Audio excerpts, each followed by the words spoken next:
Bonjour. Aujourd'hui, vendredi 4 novembre 2022, je vous offre un cadeau. Le premier cadeau de Noël. Les deux flèches du Dieu de l'amour unissant notre lien ont été tirées. Cet audio fait suite directement aux 4 audios de ce mois d'octobre si capital et si révélateur de la vibration générale de l'année prochaine, soit 2023, et tout particulièrement à l'audio numéro 22 du 25 octobre, la nouvelle lune 25 octobre 2022 et le top départ de la réunion âme unique. Nous sommes donc en novembre. Ce mois-ci incompris depuis notre époque dite moderne, car ce n'était pas le cas. Par exemple au Moyen-Âge, du temps où l'on savait l'importance du petit peuple et de tous les dévas, même si on ne les appelait pas forcément ainsi. On connaissait parfaitement l'importance et le respect des cycles de la vie et donc de la nature que l'on honorait chaque nouveau mois. En cette période, on écoutait au coin du feu les messages tout particulièrement du Déva Novembre, qui, en 2011, le Déva Novembre, avait bien voulu s'adresser à moi et me partager un peu de sa grande sagesse. Voici donc quelques passages de son message du 2 novembre 2011, tiré de la vie Providence 4, le moment des injustes, en page 435.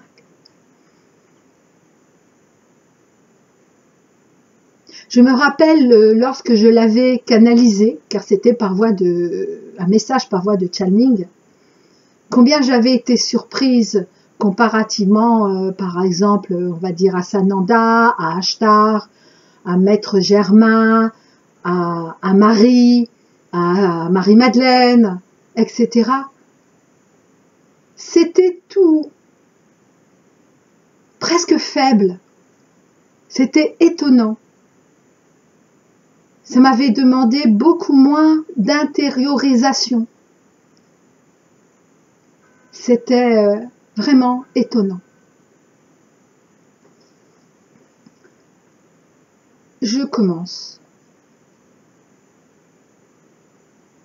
Bonjour à toutes et à tous, chers enfants de la terre et mes compagnons de transition. Je ne vais pas vous faire un long discours, car tout a déjà été dit par mes grands frères et sœurs. Je peux seulement témoigner de mon tout petit rôle au sein de notre grande ascension collective.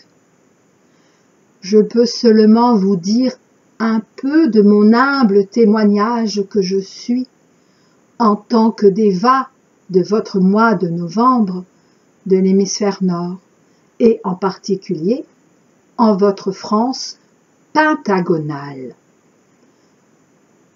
Le mois de novembre est tout spécialement ressenti par beaucoup telle une dépression.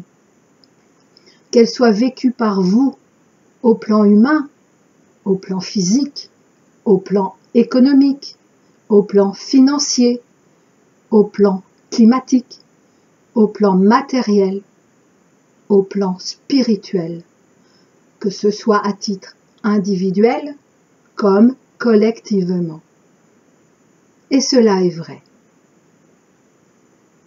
Cela est vrai d'une certaine manière, car, en vérité, ce n'est qu'une invite, ce n'est que mon invitation à vous plonger et à descendre en vous-même, là, en cet endroit secret qu'est votre espace interne sacré.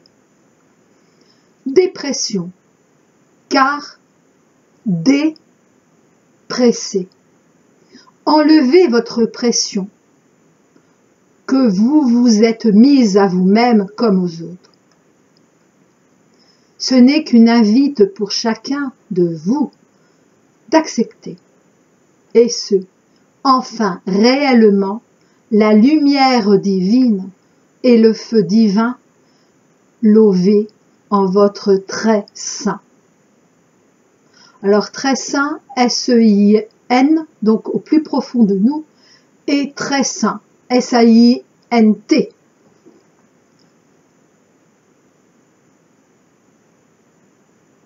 Je vous invite à rencontrer votre lumière intérieure et vous pourrez vous réchauffer auprès de votre feu intérieur sans vous brûler, ainsi que mes frères et sœurs les éléments vous l'avaient dit.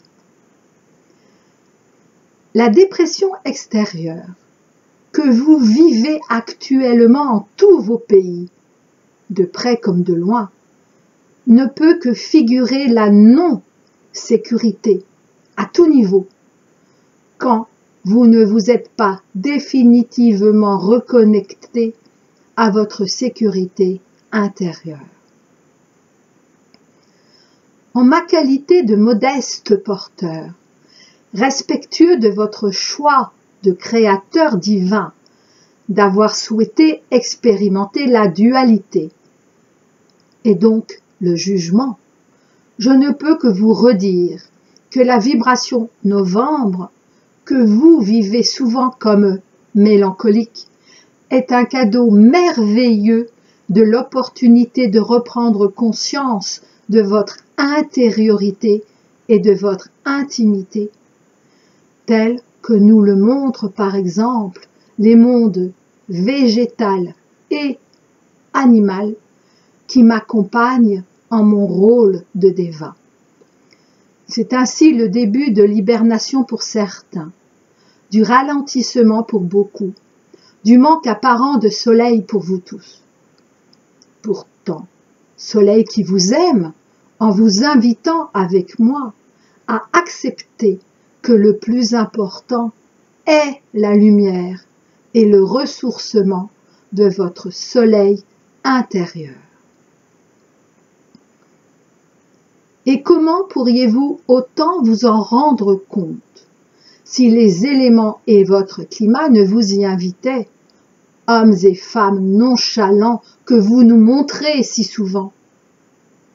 Car c'est uniquement à partir de votre intériorité d'amour, de paix et d'harmonie que vous pourrez connaître extérieurement ce à quoi vous aspirez tous.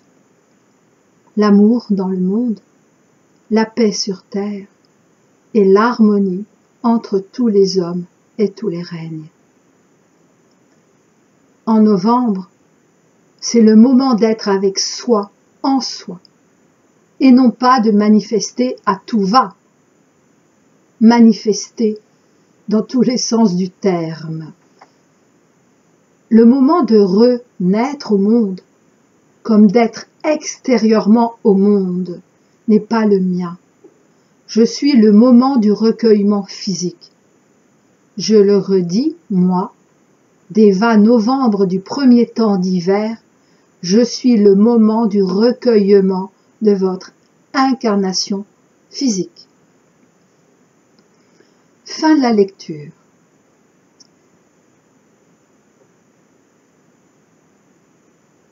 Et le rôle du Déva novembre, uniquement en tant que recueillement de notre incarnation physique, rôle qu'il a tenu pendant des siècles et des siècles, a été vrai jusqu'en novembre 2017. Faisant suite à diverses attaques et divers sabotages de nos opposants qui, ainsi que vous le savez, sont parfaitement au courant de l'ascension en cours et de l'existence du collectif Flammes Jumelles, n'en doutez plus. Et donc que le mois de décembre est la période par excellence du recueillement du cœur, en tout cas qui aurait dû le rester ainsi, du recueillement de l'amour véritable. La loi divine avait décidé et acté en 2017 le fait que pour tous ceux dans la voie de l'amour véritable, la symbolique de Noël, excusez-moi, donc pour tous ceux dans la voie de l'amour véritable, la symbolique de Noël serait accueillie désormais par le mois de novembre, ce qu'avait accepté bien évidemment le Déva décembre. C'est ainsi qu'en ce début de mois de novembre 2022, en droite ligne de l'énergie du mois d'octobre 2022, nous sommes invités à nous unir à l'essence christique arc-en-ciel dont une des nuances est celle de l'amour. Nous connecter en toute conscience à notre arc-en-ciel, celui qui nous relie, notre autre et nous-mêmes, et celui qui est porteur de tous les arcs-en-ciel des couples dans la voie de l'amour a été symbolisé par le porteur des flèches d'amour. Pourquoi croyez-vous que celui que l'on appelle également le Dieu de l'amour tire justement ses flèches à partir d'un arc? Cet arc qui, depuis la nuit des temps, matérialise et aide à accomplir tous les arcs-en-ciel des amoureux, tous les arcs-en-ciel unissant les amoureux, et ce, dès qu'ils sont prêts à vivre le grand amour, et dès lors qu'ils ont choisi de le vivre, ce grand amour, à partir de leur âme jusqu'en 3D. Arc-en-ciel, tous ces arcs-en-ciel, bien évidemment recueillis, en sont carquois. Il y a quelques mois, avec un ami, nous avions ainsi reçu la visite, invisible bien sûr, de cet illustre Déva Amour. Il tenait à nous annoncer la bonne nouvelle que, ça y est, il venait juste de lancer la flèche nous reliant à notre autre, mais qu'il faudrait un peu de temps linéaire pour que la flèche atteigne nos deux cœurs en même temps. Et ce matin, j'ai reçu une belle image. J'ai revu intérieurement cette représentation de l'amour sous les traits de Cupidon, en train de lancer ses flèches. Ce que je n'avais pas pu voir il y a quelques mois, car ce n'était sans doute pas encore le moment. Pour ce qui concerne chaque couple, et en l'occurrence celui que nous formons ensemble avec notre autre, j'ai vu une seule flèche partir de son arc, mais tout était comme au ralenti, pour que je distingue bien cette fois-ci ce que je n'avais pas su voir il y a quelques mois. Et cette flèche était de couleur vermeille. Puis, à peine partie, à peine décochée, je l'ai vue se diviser en deux flèches, une vers la gauche, l'autre vers la droite. Une de couleur argent et l'autre de couleur dorée. Mais un fil, en tout cas je le décris comme ça, c'est comme un fil, et toujours de couleur vermeille, les reliait ces deux flèches. J'ai fini par comprendre qu'il s'agissait en fait de deux fils, l'un argenté et l'autre doré. Celui argenté, issu de la flèche d'argent, se reliait à la flèche d'or, et celui issu de la flèche d'or se reliait à la flèche d'argent, pour en réalité n'être qu'un seul fil, symbolisant la réunion au niveau de l'âme, et ne faire plus qu'un lors de la réunion ultérieure 3D. Les deux flèches sont vraiment tout près de nous atteindre en plein cœur. Les deux flèches sont vraiment tout près de nos deux cœurs, de nous atteindre en plein cœur, notre autre et nous. Quand? Éternelle question. Alors, profitons justement de ce temps de pause, de calme, de paix personnelle, de retour à soi, particulièrement, et dès ce mois de novembre 2022.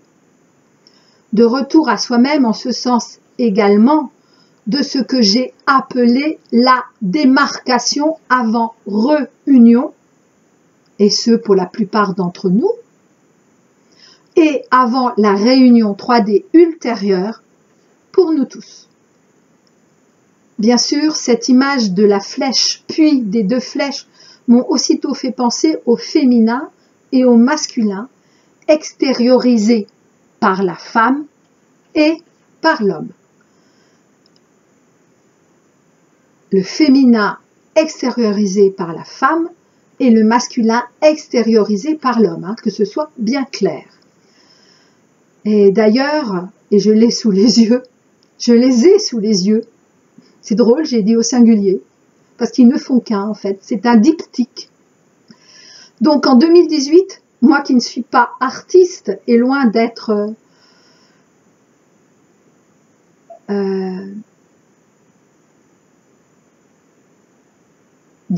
bonne en ce domaine, j'avais été invitée à peindre ces deux tableaux, donc ce diptyque, que je mets en tant que miniature d'illustration de ce présent audio. Il m'avait été demandé alors de représenter, et j'avais été très émue, honorée, mais en même temps me disant mais je vais pas y arriver, je sais pas peindre, je sais pas dessiner, et pourtant je l'ai fait. Il m'avait donc été demandé de représenter ce qui pour moi était le féminin. Et pour moi, c'était l'accueil en son sein du masculin. Puis ce qu'était pour moi le masculin, l'accueil en son sein du féminin. Et j'avais représenté le féminin par la couleur argent et le masculin par la couleur or. Comme quoi, il m'est demandé de terminer cet audio en précisant une chose importante. Toutes les flèches, oui, vraiment importantes, et on me demande d'insister. Donc écoutez bien mes mots et ce que cela va signifier pour chacun de vous. Toutes les flèches, allant jusqu'aux femmes, sont d'argent et aux hommes d'or. Et ce, que l'on soit à dominante yang ou yin, car là, il s'agit uniquement du yin extériorisé par la femme et du yang extériorisé par l'homme. C'est ainsi que la flèche yang va jusqu'à l'homme et la flèche yin jusqu'à la femme. Et c'est seulement à ce moment précis où les deux flèches toucheront en même temps linéaire, donc jusqu'en 3D, jusqu'en notre 3D, et que nous croyons être en 4D, 5D ou plus, je suis désolée, notre incarnation est encore en 3D, en tout cas notre corps physique. Et donc à ce moment précis où les deux flèches vont toucher en même temps notre autre et nous-mêmes, c'est seulement à cet instant que nous ne serons plus dans un rôle à dominante yang ou dans un rôle à dominante yin au sein de notre couple, mais bien devenu, mais bien en couple yin-yang, réunis par une seule et même flèche. Sachant également que cette flèche initiale, donc la flèche unique décochée par Cupidon, puis divisée en deux, ainsi que j'ai pu le voir, et enfin de nouveau une au sein de chacune, est et a toujours été le symbole par excellence de notre lien d'âme, de notre lien d'amour véritable. En d'autres termes, on peut dire aussi, la flèche est notre lien. Je vous dis à très bientôt.